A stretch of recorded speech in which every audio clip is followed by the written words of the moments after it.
Hello everybody, John Joel back here again with another video. Tonight is Wednesday night, and that means another Arrow Season 3 episode review. If you've not seen tonight's episode, this may contain spoilers, so please go check out the episode, then come back so we can talk shit. Nevertheless, I'll be recording and reviewing Arrow Season 3 Episode 12 titled Uprising. So obviously, ever since the current status of what's happened over the course of the last few episodes, Oliver has been brought back to life because of Katana and Miseo, and of course he has to go back he's trying to get back on his feet so he can return to Starling City to save his city because shit has gone down. Obviously, Bricks has been one of the biggest crime lords as of late and has taken over the Glades, and all of Detective Lance's police forces have been taken out. And Team Arrow has, with the exception of Oliver, have desperately been trying to stop Bricks at all costs and defeat him for returning the Glades back to its normal status. And crime is pretty much at an all-time high in this place, so that's pretty much how that's been going down. And pretty much that's the entire episode. And on top of that, the major subplot between Oliver returning back to Starling City and Bricks versus Team Arrow.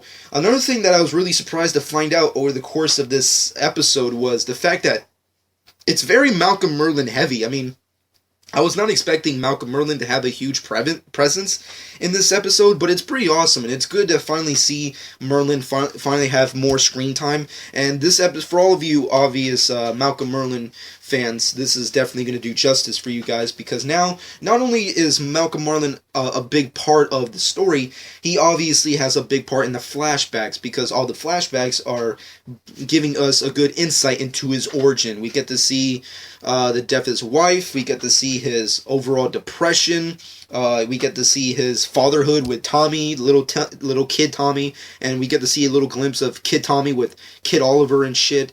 And we also get to see Merlyn's first kill, and also at the end of the episode we get to see Merlyn go to the League of Assassins to seek retribution, or at least training to become the person that he is today. Anyways, that's pretty much what happens over the course of this season. Pretty much over the course of this episode. And one of the biggest things that I liked was the action. I really liked how they gave this episode. We knew that it was going to be, I mean, hence the title, it's Uprising, which means that we knew that there was going to be a huge overtaking of the Glades, which was going to be Team Arrow versus Bricks.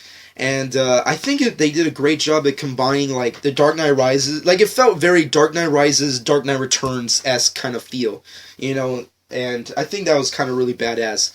Obviously, Oliver's trying to return back to Starling City, and Katana is trying to convince him to stay so he can heal. But obviously, he needs to return back to save his city and, you know, save Thea from Ra's al Ghul and stuff like that. And I think the conversations between him and Katana really have a lot to do with possibly what could end up happening at the end of the finale. Spoilers, of course, but they have a conversation on how Oliver could defeat Ra's al Ghul. And Katana states that to defeat someone like him, you need to become him in a certain sense, and that she can't go with him on his journey to Starling City to face the League of Assassins / Ra's al Ghul, because obviously, you know, the only way to actually win this fight with Ra's al Ghul is to lose something precious to him, and you never know what that could mean. And basically, from what we found out at the end of this episode, could that mean that someone, like a very major character, could end up dying? You never know. That's a pretty, you know, epic scenario. I'll get to that in the end of this review, but overall, that's what's going on with there. Over the course of the episode, spoilers of course, Malcolm Merlyn discovers through his hidden camera, Slade Wilson style hidden camera that he has in the Arrow Cave, if you will, discovers that apparently Bricks is the one who killed his wife Rebecca, which means that his entire life was a lie and everything he stands for is shit. So basically, Malcolm Merlyn decides that the only way to take down Bricks is so he can team up with Team Arrow. And you know what that means? Fucking shit's going down. Team Arrow finally teams up with Malcolm Merlyn, which is kind of cool. And they decide not to go that route, which is pretty interesting. They had multiple conversations as to whether or not they should do it. Roy basically felt it was appropriate to do it because of, Thea's whole spiegel and shit about, it's like, oh no, he saved me and he's really on it, all that bullshit that Thea says. Nevertheless, Roy thinks that they should use Malcolm's help because Oliver's not here, and everyone decides against it, and which was pretty interesting. I think the right way to go. And at the end of the day, I think it was the best decision. I mean, Malcolm Merlyn, even though he's obviously an asset, especially now, it doesn't mean that he could really be trustworthy, if you will. And I think it was the right decision at the time. But did anybody get kind of annoyed by the whole thing? I just felt it was a little weird. I mean, eventually they end up defeating the whole thing, but it just felt weird at the time where it's like just use him. Just come. We all love Malcolm. Come on, just let him do it. We already know it's going to happen inevitably, but whatever. What can you do? Nevertheless,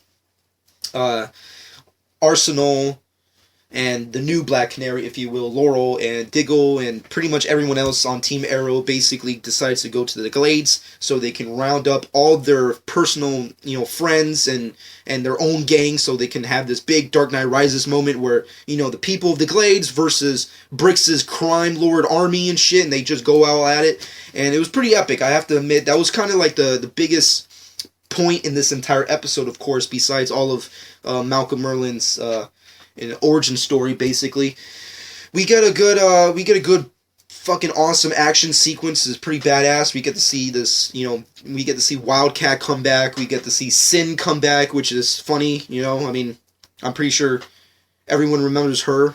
Seeing as I mean, if you do not remember her, she's that that chick who I guess was friends with Sarah, and we haven't seen her since fucking last season. But nevertheless, she's back in action, and they're Wildcat's back too, and they're helping out Team Arrow to take down, Brix and help out the Glades, bring it back to where it was again, and it was pretty badass. I mean, I give them full credit and kudos for fucking pulling off an awesome action sequence like that. We haven't seen something of that stature since, I want to say, the finale of last season, between the Mirror Crews soldiers / Deathstroke versus Team Arrow. So it was kind of cool to get some more of that, and I really hope that happens again later this season, which possibly will end up happening anyways. And Arrow is back. Yes, Oliver returns to Starling City to take back his city, and it was just awesome to see him come back. He wasn't in any real action sequences. He was only in two specific scenes, which was him trying to convince Malcolm not to kill Brix once they come in close contact, which, of course, spoilers if you've not seen it, Malcolm does not end up killing Brix, and Brix is delivered to the police by the Arrow himself, and Oliver gives his basic public speech on how, he'll never leave the city again, and he'll always be here to protect it and whatever, which I thought was cool. It felt like a very Batman moment because, if none of you have seen or read The Dark Knight Returns, there's a specific moment where the crime has pretty much gone, up since the whole nuclear fallout cause of, freaking Superman's stupidity, and basically Batman takes up all of the sons of Batman and all the mutants to team up with him so he can take back the city, and he has this really awesome speech where it's like, I'm not going to retell it because I don't want to spoil it, but definitely read The Dark Knight Returns. It felt very like that. If you read The Dark Knight Returns in that specific book, where Batman takes back the city, it felt a lot like that. Definitely a little bit more closed in, of course. It wasn't as grand and epic as that, because, of course, that's Batman. But nevertheless, it was pretty cool to have that kind of inspiration. I don't know if that was their full intention to basically take Frank Miller's Dark Knight Returns / Dark Knight Rises moment, but it was kind of cool how they did that. Anyways, Oliver is back in action, and a lot of people feel very mixed about it. Apparently, everybody's obviously happy about it, and Felicity at first is very happy about it, but after, Oliver discovers the fact that if Ra's al Ghul discovers that he's still alive, he's definitely going to come back, kill him, and of course kill Malcolm and Thea, which is of course something he doesn't want to happen. So Oliver decides to team up with Malcolm, have Malcolm teach him how to defeat Ra's al Ghul, or hopefully defeat Ra's al Ghul, so they can be prepared once the League of Assassins return, which will possibly end up being later this season. And Felicity has a humongous problem with that. I thought it was kind of weird at first that she did have a problem with it, because, I mean, like, this whole several, ever since, Arrow's return, she's had, she's been bitching about Oliver being alive and how, she, believes that he's alive, and, you would think she would be happy, but, like, I don't know, I kind of felt like she was just coming up with a reason to be mad at Oliver. I mean, like, the Malcolm thing, you can forgive that. I will give you credit. I mean, Malcolm was, of course, the big bad of Season 1 and whatnot. But come on. I mean, like, it's Ra's al Ghul we're talking about. Oliver was incapable of defeating him before. So, obviously, he's going to need more help to defeat him now. I mean, like, even with Arsenal and the new Black Canary and Diggle and whoever the fuck they end up coming to help them, even at that, I still find it hard that they'll be able to defeat Raj.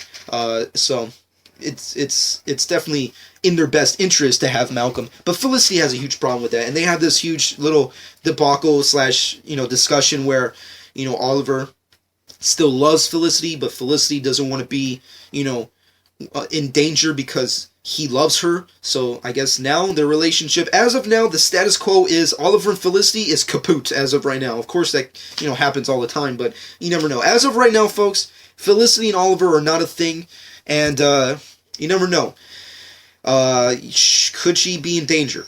I have no freaking clue, folks. I mean, I don't know. I said it from the beginning, from the beginning of Season 3, like, ever since I started recording the first episode, I always had this weird kind of expectation, not really a happy expectation, but I just had this little expectation that Felicity could end up dying this season. I just get that feeling, and this is my speculation, folks, and you can debate me with this and rave about it in the comment section, but I personally believe that when Ra's al Ghul and League of Assassins come back, they're going to try and pull off a Slade Wilson where they're obviously going to use Felicity, capture her, because of course that's going to be incredibly easy, especially with the League of Assassins. They're going to capture her and use her against, Ra's al Ghul is going to use her against Oliver so he can defeat him, because, maybe Oliver will come back stronger and much more technically based fighter to defeat Ra's al Ghul, and he uses her and just kills her ass. I just get that feeling. I'm just saying, the way Katana talked to Oliver during their time in the mountains before Oliver came back, and the whole conversation between Felicity and Oliver at the end of this episode, I'm just saying, folks, I'm not saying I really want to happen. Don't get me wrong, I love fucking Felicity, I love fucking, I love the actress who fucking plays Felicity. Emily is fucking awesome, she kicks ass, but I just get this feeling that she could end up dying. It just feels like that could end up being a possibility. So, I don't know if it's true, I don't know if it's going to happen, but it could end up being something that could happen. But overall, that's my speculation. Let me know what you personally think. But at the end of the day, this episode, I give it a good 8 out of 10. It was definitely great. It was an amazing episode. Everyone had their own appropriate screen time. And Oliver's back in action. The whole Dark Knight Rises / Dark Knight Returns moment in the Glades was pretty epic.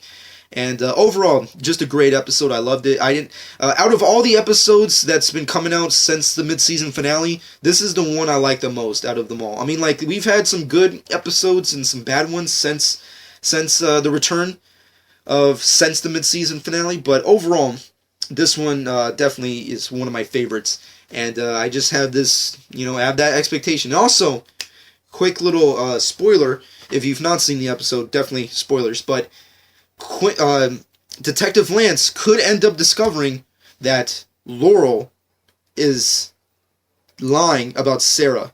So that could be a possibility, because there's a specific scene after Briggs' return to jail. It's discovered that Sins believes that the new Black Canary is not Sarah, which is, of course, obvious, and she tells Lance that that's not his daughter. So that could end up happening in the future episodes where Lance and Canary are going to have some fucking problems. So, finally, that's going to happen. I'm just saying, I said it in the last episode. There are things you just don't do, and pretending that your fucking sister is alive to your fucking dad is not fucking right. I'm just saying, even for a comic book standard, that's fucked up. I'm just saying. It's just, we don't have enough time in the day. I'm just saying, I'm going to do that Batman thing again, where he says to Superman, it's like, we just don't have enough time in the day to fucking tell you why that's wrong. Just saying. Anyways, overall, 8 out of 10. Great episode. Everyone had great screen time. The action was good. Oliver's back. Malcolm joins Team Arrow, and Felicity and Oliver are kaput and could possibly end up being a plot device later on. But overall, that's pretty much my general opinion over the course of what happened in this episode. Let me know in the comment section below what you personally think would happen. What do you personally think is going to happen to Felicity in the future? What is Malcolm going to teach Oliver to defeat Ra's al Ghul? And when do you think Lance is going to discover that Sarah is really dead? And that's pretty much it. And also, I really enjoyed the moment where Lance discovers that Roy is actually Arsenal, and they have this weird little thing. It's like, dude, I know it's you. Stop it. I thought that was pretty funny. I'm just saying that was like the funniest moment in the entire episode. That was pretty good. And also, I really liked Arsenal saying, you have failed this city. That was a pretty epic moment. Anyways, that's pretty much my review. Next week is all about canaries, if I'm not mistaken. Of course, Vertigo has returned. Vertigo is back in action, and he's fucking seeking revenge. And, yeah, that's going to be pretty awesome to see. Hope you guys enjoyed this episode review. Go back to my channel, check out prior Arrow reviews. I'll be back with more Flash and Arrow reviews next week. Hope you guys enjoyed. And, this has been John12. Subscribe to my channel if you've not done so already. And also, real quick, if you've not seen my Atom Suit review, check that out in my channel where I have my review and / breakdown of the Atom Suit that Brandon Routh will be wearing pretty soon. So if you want to know my thoughts on that, go to my channel to check that out as well. Subscribe to my channel. Hope you guys enjoyed. This has been John12.